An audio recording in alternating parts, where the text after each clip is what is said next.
Lawrence here from Inner Runner, and today we're going to talk about healthy organic walking. We're redoing this video because in the previous video I tried to make the audio good by putting a shotgun mic on, and I think I ruined it. And now unfortunately the sun's going down. That sounds like a line from a movie, and it's going to get dark, but you're going to have good audio hopefully. Okay. Walking, what we need to know for walking, full disclosure right up front, there's sort of two key elements of healthy organic walking, and one is that your belly button or my zip line should point towards the lead leg. Okay? So lead leg. And the second key element is your head should track over the foot that's landing. Okay, so those are two key elements of healthy walking. And I know you're saying, well, obviously, or I do it, or some people are coached to keep a very still head and that this is wrong and you need a stiff spine when you walk, and you walk like iRobot, and then you're disagreeing with me. But the interesting thing is that probably 9 out of 10 people don't walk like that and can't walk like that. And we'll get into a little bit of the back end story why. So just try it, please. Don't nod and say, oh, I walk like that, I got this. You don't, okay? And I'm talking about Olympic level athletes can get this wrong and not be able to do it. Okay, so don't say, oh yeah, I got this and I can do it. Actually try it. Okay? It's almost a certainty that you can't. Okay, we'll get into this sort of why. Okay, so let's go back again. There's my laser pointer. I turn towards my lead leg, and that should be instinctive. Okay, and you want to have a sense of also. Okay, don't worry about the belly button. My head is going over the foot that I step with, and you can find that's remarkably difficult for people. Okay. So why? One is, and why should this happen like this? So one is, in our DNA, we had a crawling pattern, okay? We crawled out of the swamp. So there's this side to side bending. It's very, very natural. It's how your spine's designed. Your lower back flexes and extends, and its side bends very, very well. What it does not do is rotate. Okay, so you'll see people running where the upper body fights the lower body. It's very wrong. Okay. Your hips should do the rotating, your shoulders should go along for the ride, and you should have a little bit of side bend because it helps you pick your hip up, okay? And it's very, very natural for your head to go over the standing leg. So you can just try this as a thing. Yes, I know. You've just come back from trying to walk properly and you can't, right? I'm sorry, but we're gonna fix it. Okay. So if you stand, and if I keep my head in the midline and I stand on one leg, suddenly I have a balance problem. Whereas if I simply let my head come over the standing leg and stand, it's much easier to balance, isn't it? Okay, so when I stand on one leg, I should balance. Okay, and also I should sort of gently rotate towards your lead leg when you stand as well. Okay, so from a crawling pattern, from in our DNA, when we crawl out the swamp, we side benders and flexors and extenders, and you want to use your spinal engine, and you want to have that sort of sense of mobility and organic movement in running. If you watch the best runners in the world, well, not all the best runners, some of them are very mechanical or iRobot, but we're not interested in that. We're interested in healthy organic running and walking that's going to protect your spine, and for that you need a quiet back. So if I walk that away, again, I really sort of exaggerate this walk, you'll see my back is very quiet. And if I come forward, the same walk, you'll see my back is very, very quiet. Again, in contrast that, you'll see people running where their lower back fights the upper body. Okay, and if you keep a stiff spine and a stiff head, and that doesn't rotate, in movement it's equal and opposite. You know, as your stride length opens up, you know, you can't keep this still and go arms and legs. I know people are taught that way, but it's not great, because that rotation will happen somewhere. It'll either drive through your foot, or it'll twist your knee, or your hips will get locked, and you're going to get hurt somewhere. Okay, so this is the way. Right, so one of the reasons you might be really bad at this is you didn't crawl. So in the army, you'll find people that didn't crawl, and when they march same leg, same leg, same leg, same leg. Okay, so they'll march like this, both. Okay, and then it's a certain giveaway, more or less, that children developmentally will learn on the one side. They'll do everything on the one side, and once they can do it on the one side, they'll swap over and learn it on the other side. It's called homolaterality. Okay, so they'll do stuff arm, leg, touch, arm, leg on this side, and then they'll see if they can do arm, leg on this side. And where they integrate the two through your cerebellum in your brainstem is when they crawl. And there you learn equal and opposite, and you start to integrate your brain. Okay. So people that didn't crawl or just bum scooted as babies often have these homolateral issues. Okay, if we go back to gait, what's very, very common, why you can't walk towards your lead leg and why it's not instinctive as soon as you pick that leg up, why immediately you don't go to that side, is because your homolaterality has got strong, okay, and it's overriding your contralateral movement, okay, and this happens from pain, trauma. If I round my spine, I don't rotate well. So if you just try it, if you contract your, like, almost do like a sit-up, like engage your abs like quite strongly, so your head comes forward, you'll find it's very difficult to rotate from this position. Okay, if you put your head on top of your shoulders, shoulder on top of hips, you'll find, oh yeah, it's easy to rotate. So cylinders rotate, but bend structures don't like to rotate. So your spine, your posture actually has to be good to rotate from side to side. And having said that, moving well like that will open up your posture too. And then often our trauma, we sit in our back, our tailbone gets tucked in, we get these rotations in our pelvis and you don't know how to use your hips. So this video comes after 3 preceding videos, which is rounding and arching, which will help correct your posture, okay? Learning to rock your hips, and then learning to rotate from one side to the other side.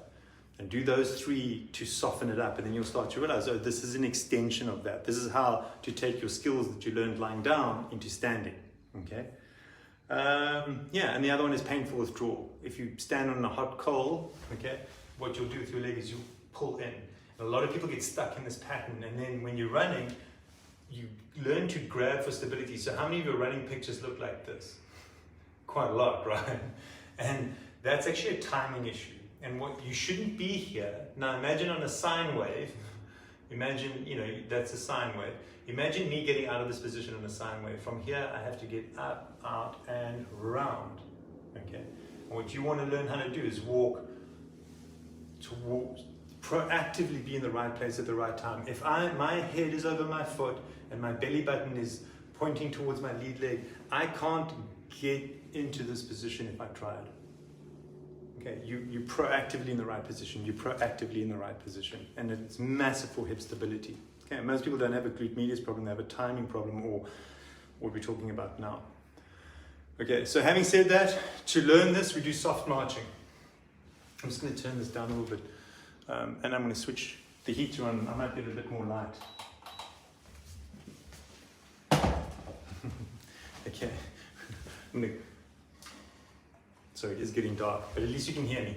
Okay, so if you... Oh, it's too dark. Hang on one moment.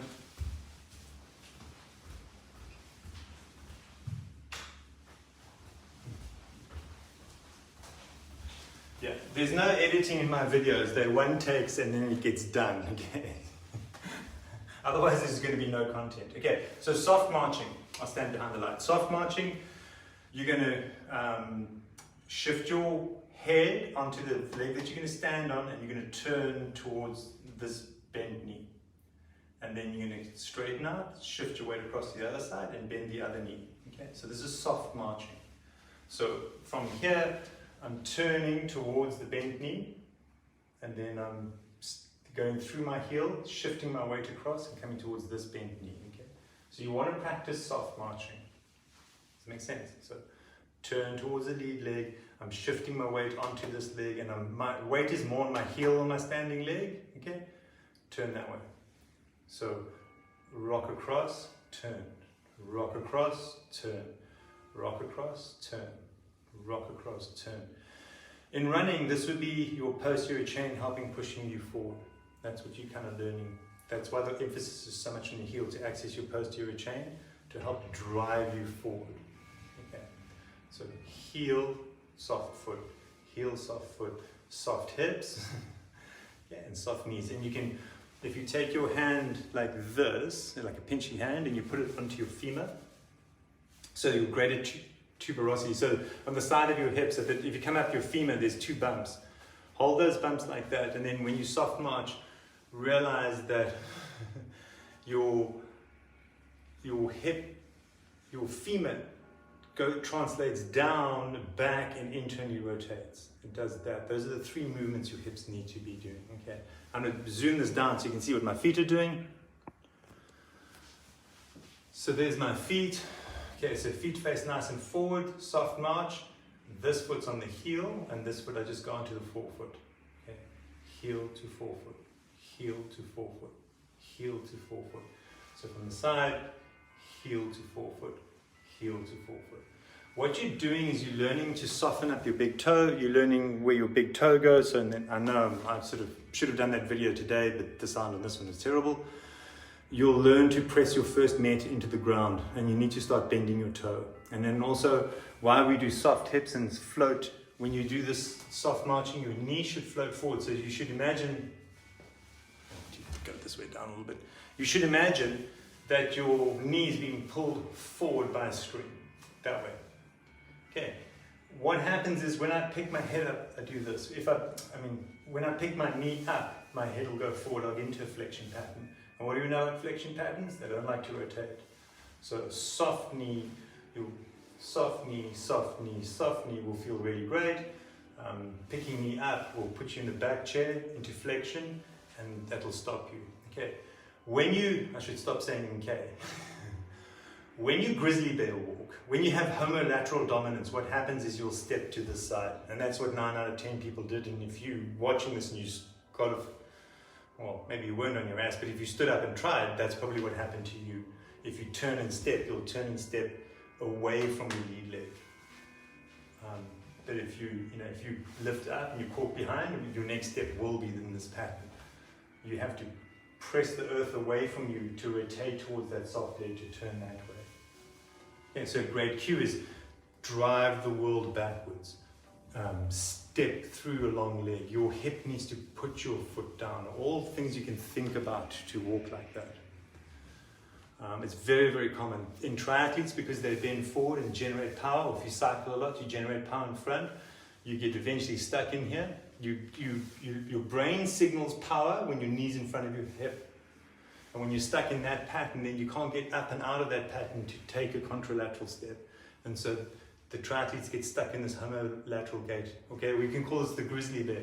Grizzly bears walk like this.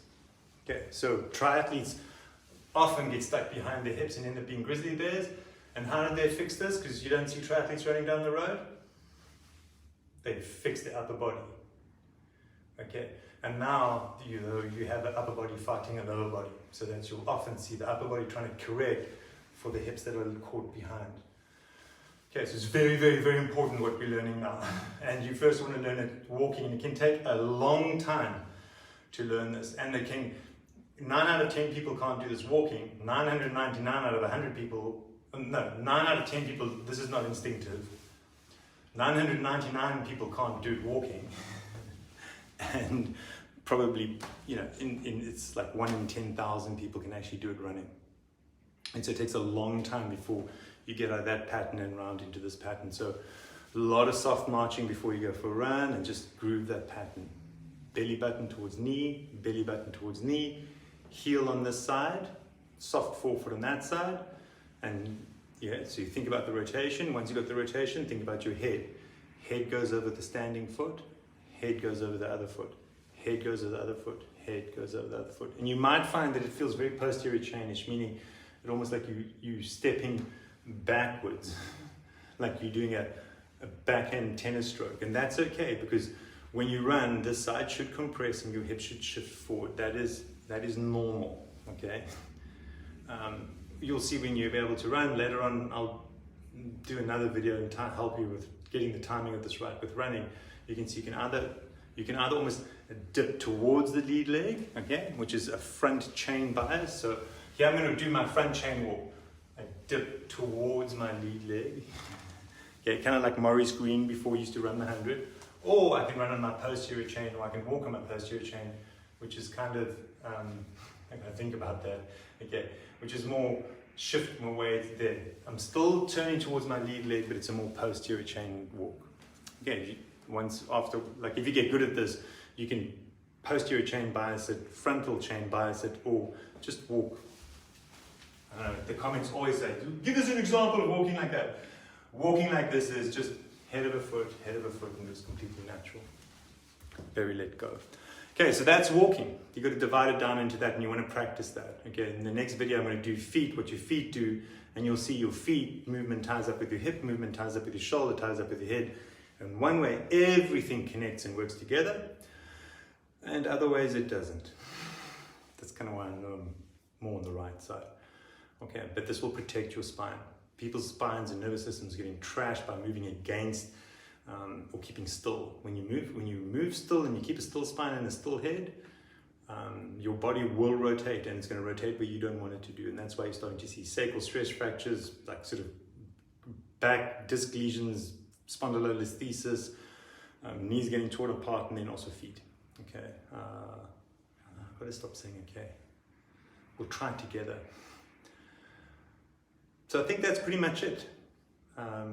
Yeah, so just practice. Let me know how you go. Let me know if you're improving. Let me know if you have questions, and if you don't understand. It's very, very important to nail this. Like, if you can't nail this, what we're doing, if you can't nail soft marching, you ain't going to get it when you walk.